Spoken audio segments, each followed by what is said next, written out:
Sesaat lagi Anda akan mendengarkan program Renungan Sahabat Seperjalanan bersama Pendeta Wendy Pratama. Selamat mendengarkan.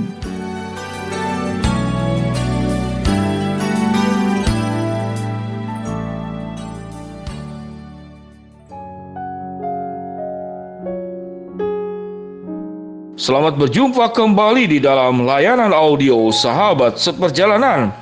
Hari ini adalah hari Kamis 27 Januari 2022. Tema renungan dan saat teduh kita dengan judul Pisau di Tangan Abraham. Pisau di tangan Abraham. Firman Tuhan terambil dalam Ibrani 11 ayat 17 sampai dengan ke-19. Demikian bunyi firman Tuhan. Karena iman, maka Abraham tatkala ia dicobai mempersembahkan Ishak, ia yang telah menerima janji itu rela mempersembahkan anaknya yang tunggal, walaupun kepadanya telah dikatakan, keturunan yang berasal dari Ishaklah yang akan disebut keturunanmu, karena ia berpikir bahwa Allah berkuasa membangkitkan orang sekalipun dari antara orang mati, dan dari sana ia seakan-akan telah menerimanya kembali. Mari kita berdoa. Bapa yang di dalam surga, kami ingin belajar tentang apa yang ada dalam genggaman tangan kami, dan kami pakai untuk taat sepenuhnya kepada Tuhan. Dalam nama Tuhan Yesus kami berdoa, amin. Shalom sahabat seperjalanan yang dikasihi Tuhan. Temanya agak seram-seram, yaitu pisau di tangan Abraham. Kita tahu dengan jelas bahwa mengapa pisau ada di tangan Abraham. Karena Abraham mentaati, menuruti perintah Tuhan agar mempersembahkan Ishak kepada Tuhan dengan cara menyembelih seperti kepada anak domba atau domba jantan. Sahabat seperjalanan yang dikasihi Tuhan, saya pribadi seringkali bertanya, mengapa Tuhan kalau ingin mencobai memberikan sesuatu yang menakutkan, yaitu mempersembahkan anak, diikat, disiapkan kayu, disiapkan api, lalu kemudian anaknya diperintahkan untuk disembelih. Sahabat seperjalanan yang dikasihi Tuhan, kita akan sulit memahami kisah ini jikalau kita memakai sudut pandang kita dan kemudian kita tidak memahami akan pemikiran Tuhan. Mari kita belajar. Yang pertama, sebelum berbicara tentang mengapa Tuhan memerintahkan bahwa Abraham itu untuk menyembelih Ishak dan mempersembahkan Ishak kepada Tuhan. Yang pertama, Tuhan mengajarkan kepada kita jangan membunuh, jangan menyakiti, jangan melukai, apalagi kemudian menyembelih. Itulah sifat Tuhan. Sehingga di dalam pemahaman saya bahwa Abraham itu sangat berfokus kepada kebaikan Tuhan. Bahkan di dalam ayat yang kita baca Ibrani 11 ayat 17 sampai 19, dalam perjalanan taat kepada Tuhan, Abraham tidak pernah meragukan Tuhan. Dia meyakini kalaupun yang pertama, kalaupun memang Tuhan mengizinkan bahwa Abraham itu yang pada saat istrinya Sarah itu mengandung, usianya sudah sepuh 100 tahun. Kalaupun memang pada akhirnya Abraham itu menyembelih dan membunuh Ishak, maka Abraham punya keyakinan Tuhanlah yang akan membangkitkan orang mati, sehingga sesungguhnya kematian itu tidak pernah akan bisa menyentuh Ishak, karena Tuhanlah yang punya kehidupan. Atau yang kedua, keyakinan Abraham, kalaupun sampai pada saatnya Tuhan hanya sifatnya menguji, dan Tuhan akan menyediakan satu domba yang benar-benar akan disembelih. Saya meyakini pemikiran Abraham ada di dalam kedua hal tersebut. Sehingga dengan tanpa rasa beban, hanya dengan patuh, dengan taat sepenuhnya, Abraham melakukan perintah Tuhan, membawa bujangnya, membawa kemudian anaknya, kayu, api untuk dibakar. Dalam proses kemudian setelah Ishak diikat dan Ishak bertanya, "Ya Bapak, mengapa engkau siapkan api, engkau siapkan kayu, engkau siapkan mezbah untuk kemudian dipersembahkan, dombanya tidak ada?" Dan sewaktu kemudian Ishak diikat, Alkitab tidak mencatat apa yang terjadi percakapan antara anak dan orang tua ini. Apakah Ishak memberontak, "Ayah, apa-apaan? Aku kan bukan domba." Mengapa engkau ikat aku dan mengapa engkau simpan aku di tempat penyembelihan ini? Tidak ada percakapan seperti demikian.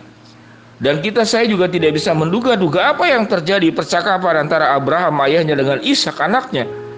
Namun yang terjadi di sini adalah bagaimana Tuhan menyediakan sehingga gunung disebut dengan Bukit Moria, itu disebut di atas gunung Tuhan menyediakan. Sahabat seperjalanan, ada banyak misteri dalam Alkitab yang kita akan sulit pahami dengan cara berpikir kita. Namun ada sebuah keyakinan tatkala pelajaran iman yang kita ambil lewat peristiwa ini. Ada hal-hal yang Tuhan meminta kita untuk menyerahkan bagian terpenting dalam hidup kita, apapun bentuknya. Pada posisi ini adalah yang terpenting adalah anak daripada Abraham, Ishak, anak daripada Sarah yaitu Ishak. Tuhan meminta untuk diserahkan. Maka Abraham hanya dengan penuh ketaatan menyerahkannya kepada Tuhan. Apapun yang diminta Tuhan dilakukan penuh, tanpa berbantah-bantah, tanpa berdebat. Pada saat ini mungkin ada bagian-bagian tertentu yang Tuhan ambil, yang Tuhan minta, yang Tuhan ingin kita menyerahkannya kepada Tuhan.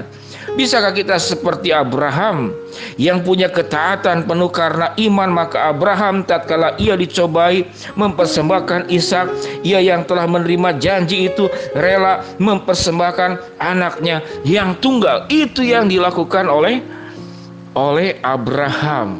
Tuhan tidak meminta anak kita. Mungkin Tuhan meminta sebagian apa yang kita cintai. Mungkin harta benda kita, mungkin popularitas, mungkin bagian-bagian tertentu yang terambil, yang kita cintai, yang kita kasihi, dengan tujuan-tujuan Allah tertentu untuk menguji seberapa besar ketaatan dan kepatuhan kita kepada suara Tuhan.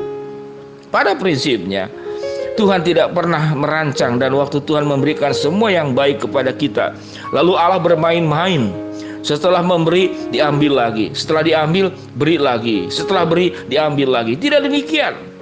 Namun Allah menginginkan kita punya ketaatan penuh dalam situasi yang buruk sekalipun. Tetap punya ketaatan penuh, iman yang penuh tatkala ada sebagian dari hidup kita yang kita cintai, itu diambil oleh Tuhan. Tujuannya bukan untuk merugikan dirimu, namun untuk menguji sejauh mana kepatuhan, ketaatan kita, percaya kita kepada Tuhan yang maha sempurna, Tuhan yang maha baik, Tuhan yang punya rancangan yang terindah dan tidak ada duanya. Sejauh mana kita taat, atau kita memilih sikap bersungut-sungut, kita memintai Tuhan, Tuhan engkau adalah Allah yang aneh. Mengapa anak yang kau berikan sekarang engkau ambil lagi dan disuruh sembelih? Tidak pernah berbantah-bantahan.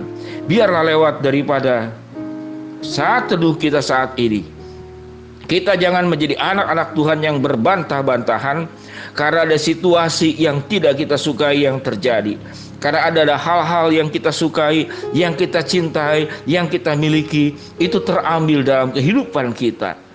Biarlah kita boleh meyakini tidak ada rancangan buruk dalam kehidupan kita yang Tuhan buat untuk kita semua.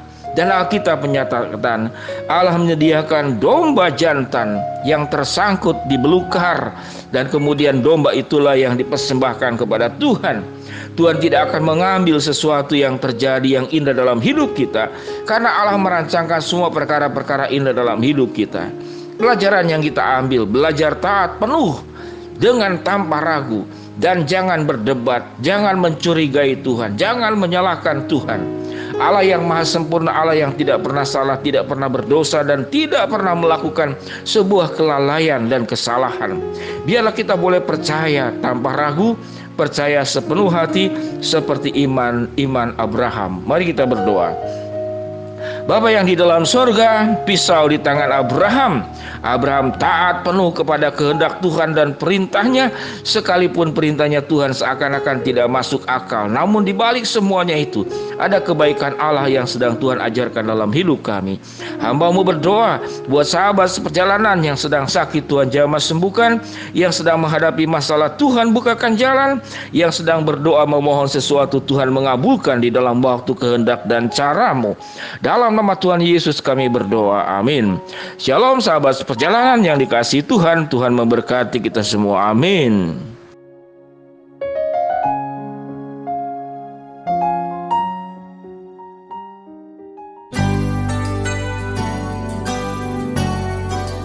Anda baru saja mendengarkan program Renungan Sahabat Seperjalanan bersama Pendeta Wendy Pratama. Terima kasih atas perhatian Anda. Tuhan Yesus memberkati.